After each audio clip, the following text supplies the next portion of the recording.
We're back at the 2021 Slamdance Film Festival, and today we're talking to the filmmakers of Like in Movies.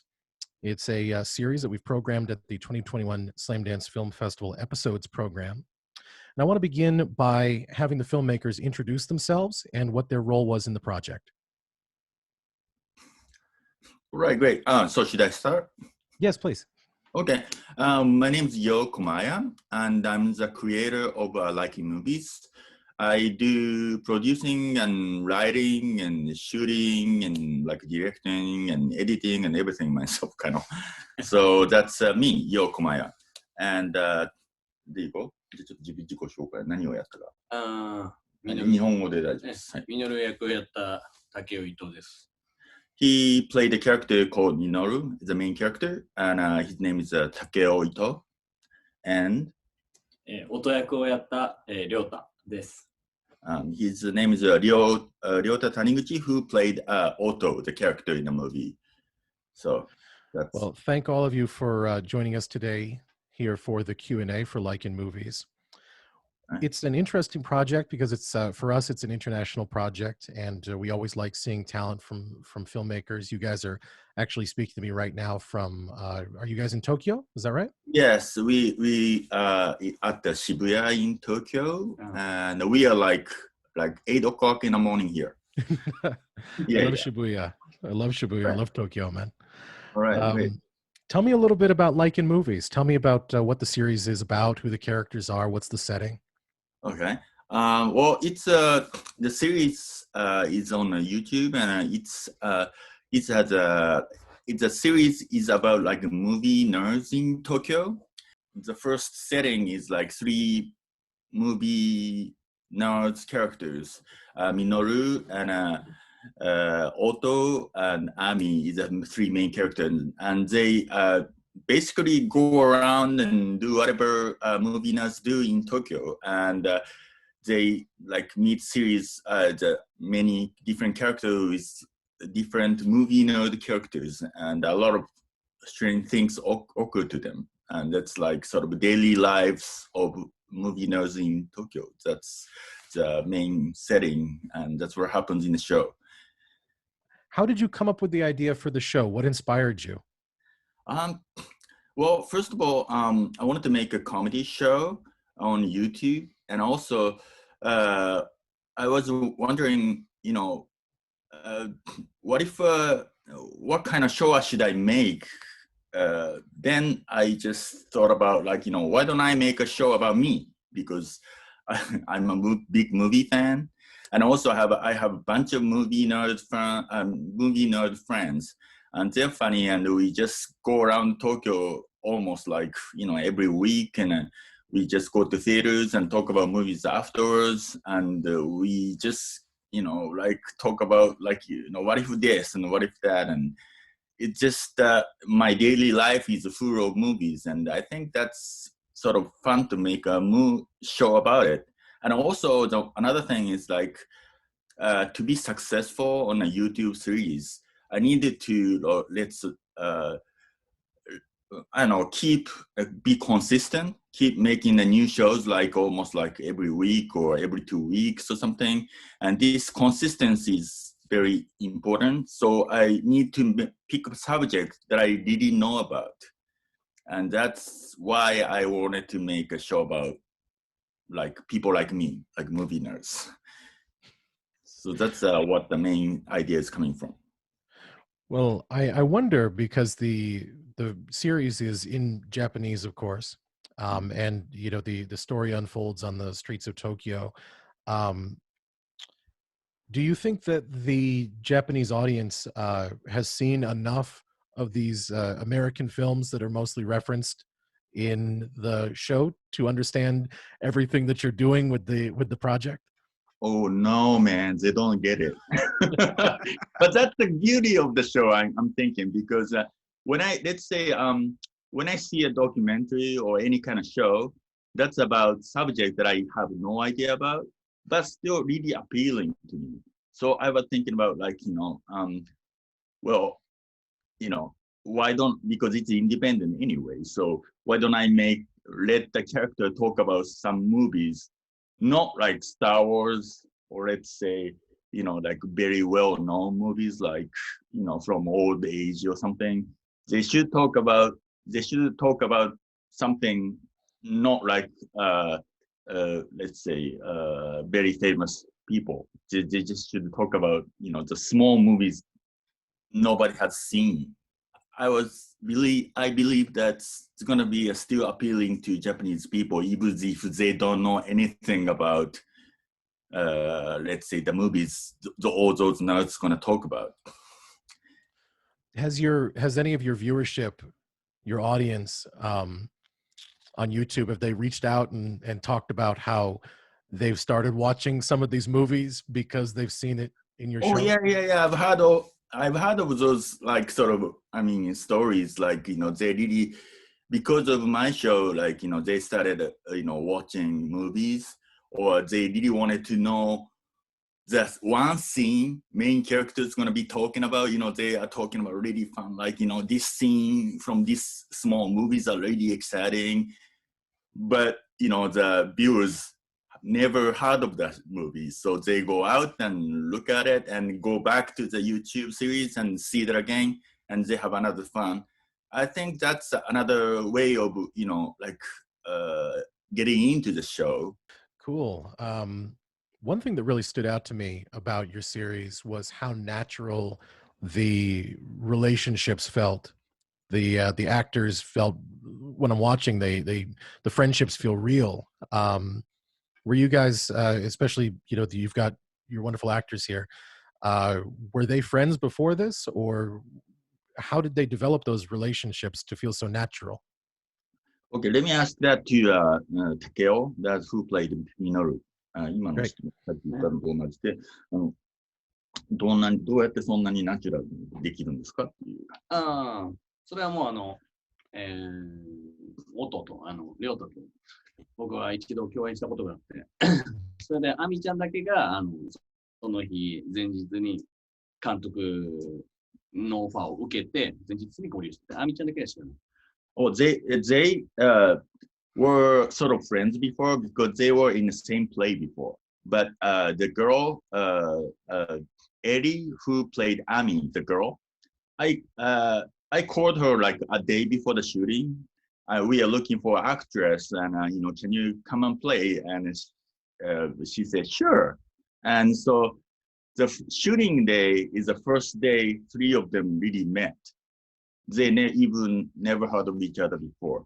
Wow. And then because of they look really friendly, but that's, I guess they didn't know each other, but it's all to do with the script or how they acted. Well, it felt very natural, and congratulations to the actors. They really sold the idea that they'd been friends for a very long time. Excellent performances. That brings me to another filmmaking question. This whole series is in black and white. It's beautiful, the way that it looks, and I can't help but compare it to things in American cinema like Clerks or something like that. Do you know Clerks? Yeah, I've seen it, yeah. And I look at that and I wonder what was motivating the choice to do black and white. Yeah, well, I have 2 reasons that I shot in black and white. The first one is I wanted to present something universal around the world, because if I shot this scenes in color, that would be, very Asian taste to it. But making it black and white, it gives a sort of, cinematic feeling, and more people from all around the world can relate to it. Because when I started shooting, even if it's like the show about movie nerds in Japan, the people around the world might enjoy it. So I wanted to give something, some atmosphere that everybody around the world can relate to, and that black and white is one of the choices that I could make.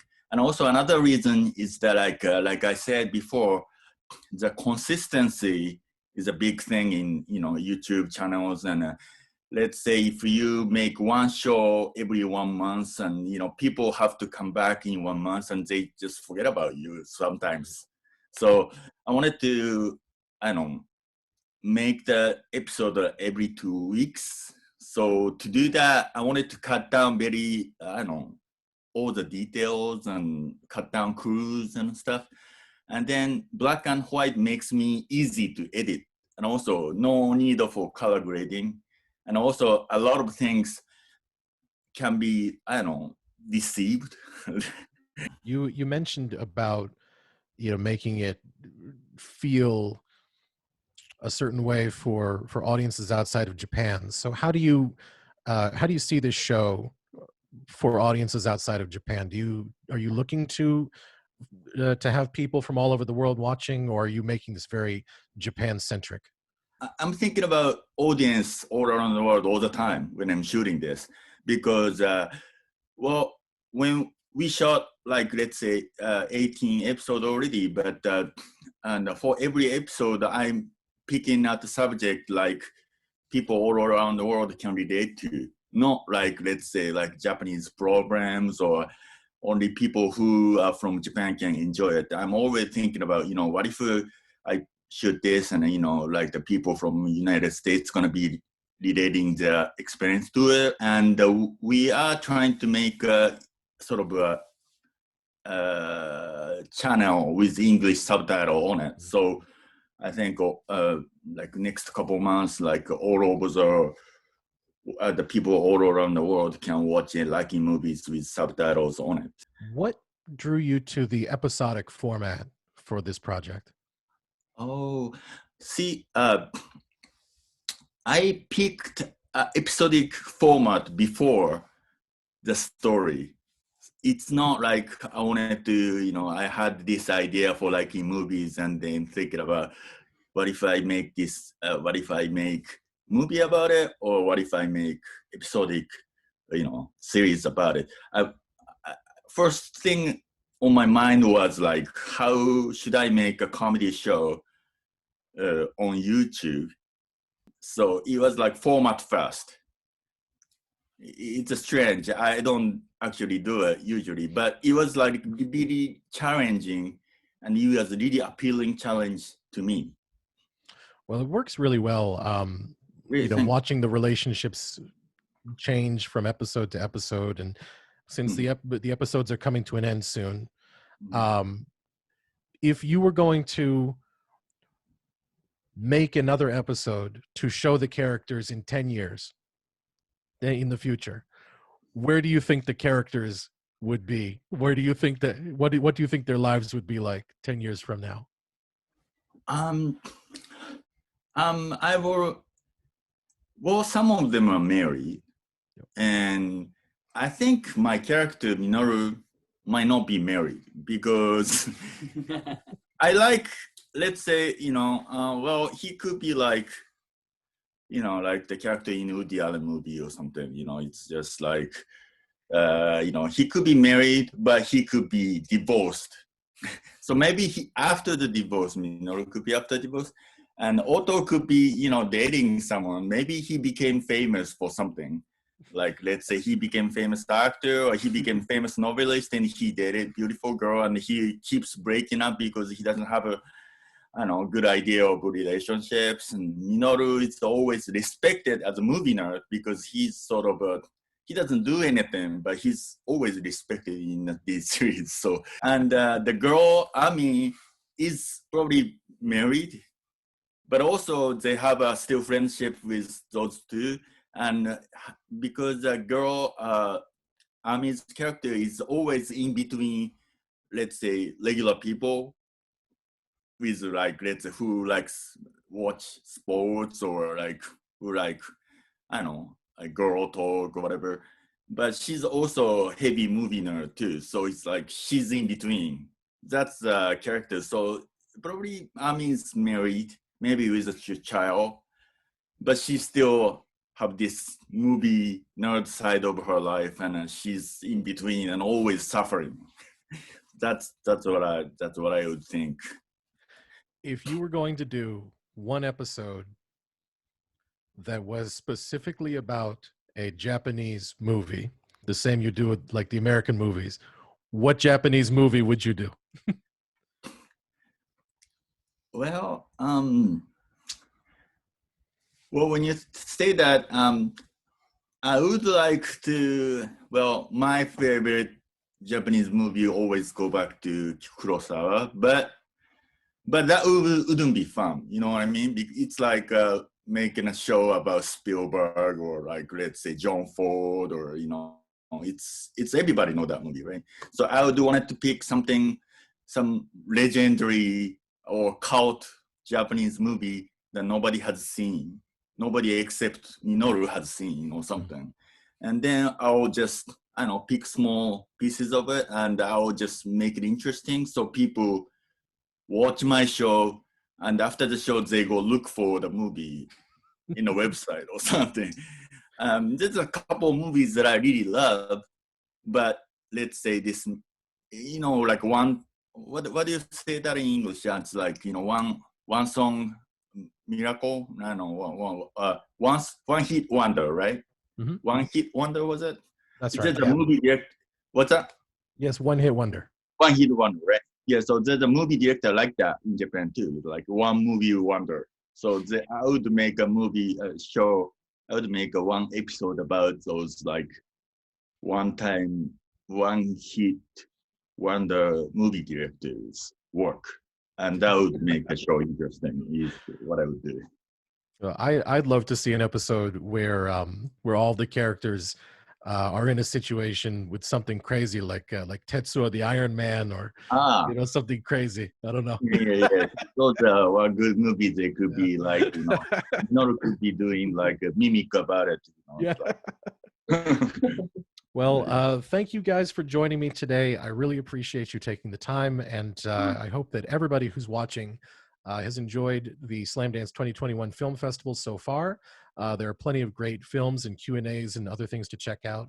And before we go, is there anything that you guys would like us to go and take a look at? Obviously, the YouTube link. Is there any other social media that we can tell people?